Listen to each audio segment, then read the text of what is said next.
بخاری شریف میں ہے کہ ایک شخص نبی اکرم صلی اللہ علیہ وآلہ وسلم کی خدمت اقدس میں حاضر ہوا. اس نے کہا کہ اے اللہ کے رسول صلی اللہ علیہ وآلہ وسلم، بنی اسرائیل کے ایک شخص نے دوسرے شخص سے 1000 دینار ادھار مانگے. وہ شخص نے کہا کہ میں تمہیں ادھار تو دے رہا ہوں لیکن اس کے لیے مجھے گواہ چاہیے. تو دوسرے شخص نے کہا کہ اللہ کی گواہی کافی ہے. پھر ادھار دینے والے نے ادھار لینے والے سے کہا کہ کوئی آدمی لاؤ جو اس بات کی ضمانت لے. تو دوسرے آدمی نے جواب دیا کہ اللہ کی ضمانت کافی ہے. کہا تو نے سچ کہا. ادائیگی کی میعاد مقرر ہو گئی اور اس نے 1000 دینار گن کر دوسرے آدمی کو دے دیے. پھر اس شخص نے سمندر کا سفر کیا اور اپنے کام میں لگ گیا. جب اس کے پاس پیسے ہو گئے اور وہ چاہ رہا تھا کہ اس قرضے کو ادا کرے تو سمندر کے قریب آیا کہ کوئی جہاز کشتی ملے تو اس میں بیٹھ کر جائے اور رقم ادا کرائے، لیکن کوئی جہاز نہ ملا.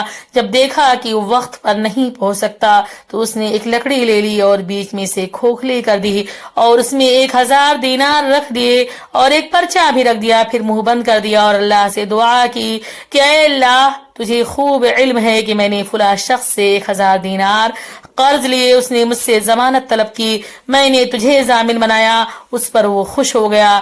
گواہ مانگا، میں نے گواہ بھی تجھی کو رکھا. اس پر بھی وہ خوش ہو گیا. اب جب کہ وقت مقرر ختم ہونے کو آیا تو میں نے ہر چند کشتی تلاش کی کہ جاؤں اور اپنا قرض ادا کراؤں، لیکن کوئی کشتی نہیں ملی. اب میں اس رقم کو تجھے سونپتا ہوں، سمندر میں ڈال دیتا ہوں اور دعا کرتا ہوں کہ رقم اسے پہنچا دیں. پھر اس لکڑی کو سمندر میں ڈال دیا اور خود چلا گیا، لیکن پھر بھی کشتی کی تلاش میں رہا کہ مل جائے تو جاؤں.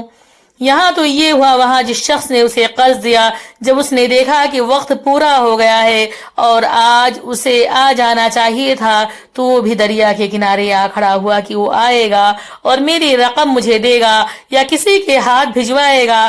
مگر شام ہونے کو آئی اور کوئی کشتی اس طرف سے نہ آئی تو یہ واپس پلٹ آیا. کنارے پر ایک لکڑی دیکھی تو اس نے یہ سمجھ کر کہ خالی تو جا ہی رہا ہوں، کیوں نہ اس لکڑی کو لے چلوں، اسے پھاڑ کر سکھا لوں گا، جلانے کے کام آئے گی. گھر پہنچ کر جب اسے چیرتا ہے تو اس سے اشرفیاں نکلتی ہیں، گنتا ہے تو پوری 1000 ہوتی ہیں. وہیں پرچے پر نظر پڑتی ہے تو اسے بھی اٹھا کر پڑھتا ہے. پھر ایک دن وہی شخص آتا ہے اور 1000 اشرفیاں پیش کر کے کہتا ہے کہ یہ لیجئے اپنی رقم، معاف کیجئے گا. میں نے ہر چند کوشش کی کہ وعدہ خلافی نہ کروں، لیکن کشتی نہ ملنے کی وجہ سے مجبور ہو گیا اور دیر لگ گئی. آج کشتی ملی، آپ کی رقم لے کر حاضر ہوا ہوں. اس نے پوچھا کہ کیا میری رقم آپ نے بھجوائی بھی ہے؟ اس نے کہا میں تو کہہ چکا ہوں کہ مجھے کشتی نہیں ملی. اس نے کہا اپنی رقم واپس لے کر خوش ہو کر چلے جاؤ. آپ نے جو رقم لکڑی میں ڈال کر اسے توکل علی اللہ دریا میں ڈال دیا تھا، اسے اللہ نے مجھ تک پہنچا دیا اور میں نے اپنی پوری رقم وصول کر لی.